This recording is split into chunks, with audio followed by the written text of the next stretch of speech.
Welcome to today's episode. Let's talk about today's guest. We have Charles Hatley from Malone Hatley. He's the Vice President of Business Development there with the firm. How are you doing today, Charles? I'm doing great. How are you doing today?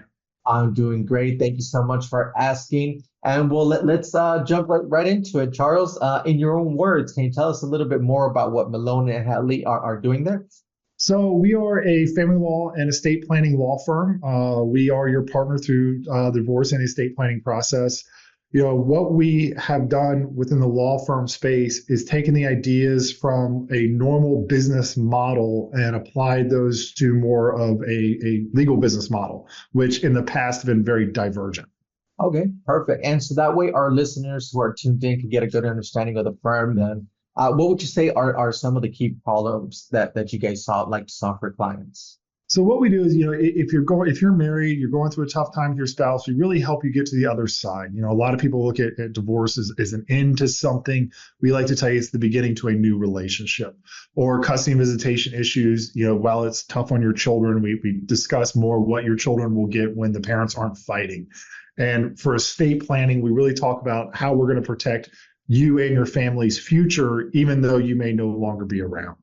Definitely perfect. All right. So then, would it be fair to say that your ideal vertical is family law, trust, and estates, or is there maybe sometimes a special case when somebody else comes in, or is that like the ones that you guys like to focus on the most?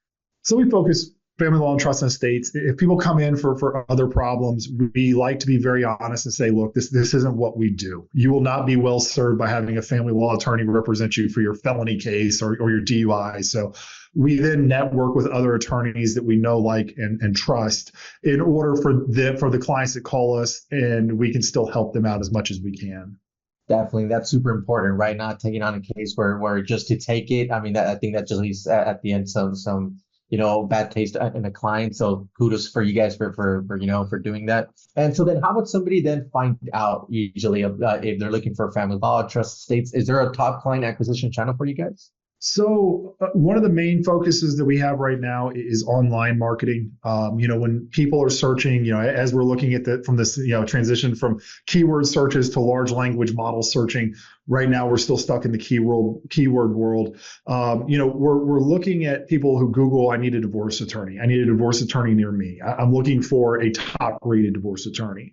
And so that's how we're getting a lot of our clients in kind of the phase one. And the phase two is we're working on building relationships with other attorneys who we think are ethical, who would say, look, I'm a DUI attorney. I can't help you with a family law case, but I can trust this law firm over here to help you. Definitely, that's super important. So I think that's great to hear from you guys. And so that way our listeners who are tuned in can go visit you. They could always check you guys out at malonelawpc.com. What role then does the website play for client acquisition, Charles? So right now, our website is really meant to let you see who we are. We offer some free resources on our website because what we believe is if we can really help you understand the divorce process better, and not even ask for anything back, right? Just go ahead and download it for free, that you'll be more informed consumer. That way, when you are ready to hire an attorney, you will hire the best attorney for you, who actually may not be us, but it'll still be helpful for you to have this free information to hire a great attorney. And that's what our website is really for. We get a lot of content on there. We try to answer a lot of questions, put a lot of videos on there in short, easy to understand bites. And really just be this is who we are, this is what we can offer, and if we're not the right place for you, you can still have something for free. Definitely, that's important. All right, great to hear that. And on that note, then, is there any tools or tips or methods that you would recommend to our listeners as far as some website lead generation? So we try to give everything away for free. One of the most frustrating things that I really came across being a consumer was, when you go somewhere and they're like, hey, download my free guide, you download it, you give your email, and you give away your social security number or whatever else they're asking for. And you get this lead magnet that is little more than the 10 steps on how to almost answer a question. Right. So I'm confident enough in the service that we offer for if somebody has a lead magnet from me, I can tell them step by step how to go to the courthouse and get a divorce. But then my expertise will come in on the backhand and say, this is what I can do better than what you can do on your own.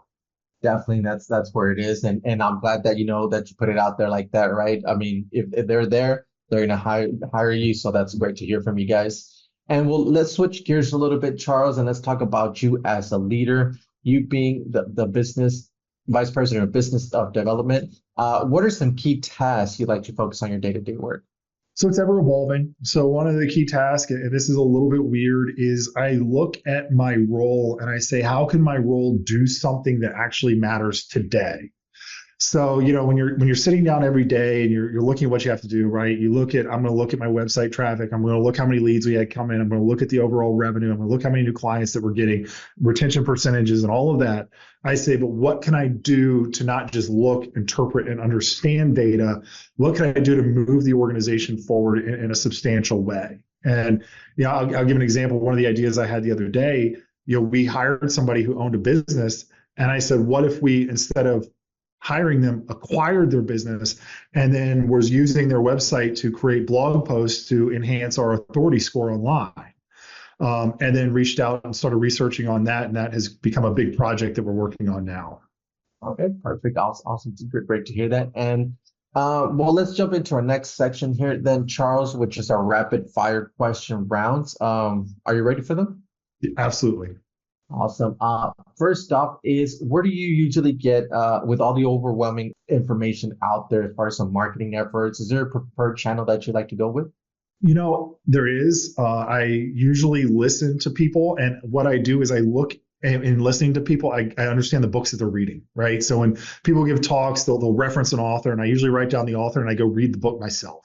So my favorite place to get information is, to read what people are putting online, but then go read the books that they talk about and what they're putting online. Definitely. Okay, awesome. Next is, what is the last book that you read?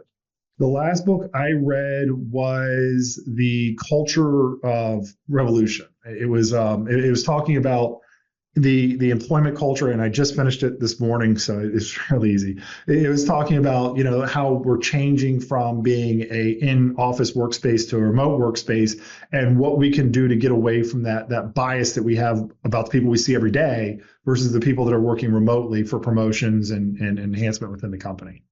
All right, awesome. Next up is, what is one single thing that the firm is focused on at the moment the most? Right now, we're focused on enhancing the employee experience. We're driving what the employee experience is internally, because while every organization will say, look, I'm a customer-focused organization,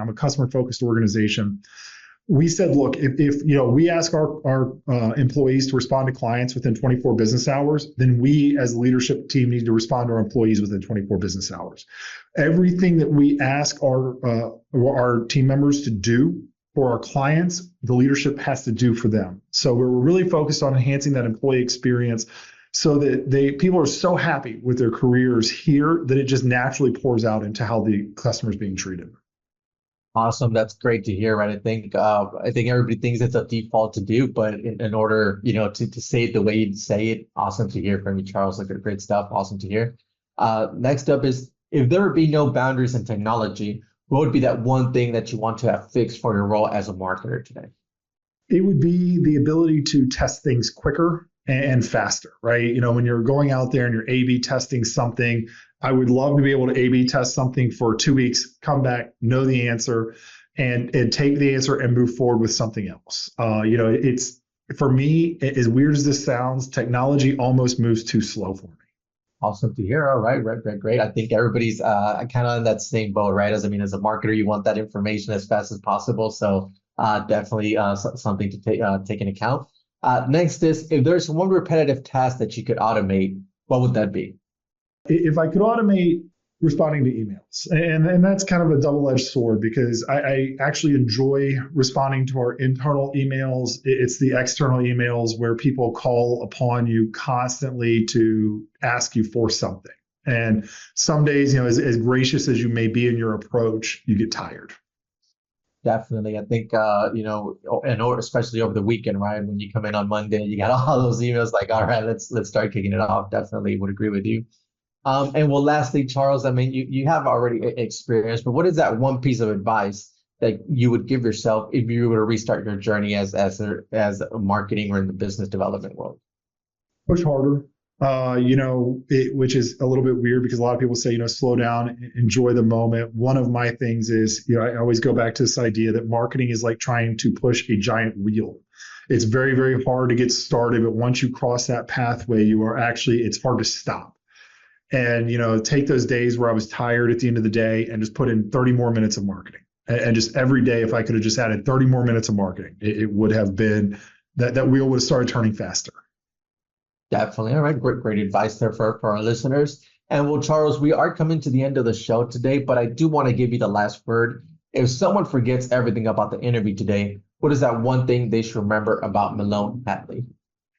Malone Hatley PC, we are always innovating on how to do everything better, from how we run our business to how we treat our clients to how we get our clients the results that they want. Well, there you guys heard it. To our listeners, I do want to thank you for tuning in. You can always check them out, like Charles mentioned, at MaloneLawPC.com. And Charles, do want to thank you as well for being part of today's episode. And well, I'm looking forward to our next episode at Pathmonk Presents. Thanks a lot, Charles. Thank you.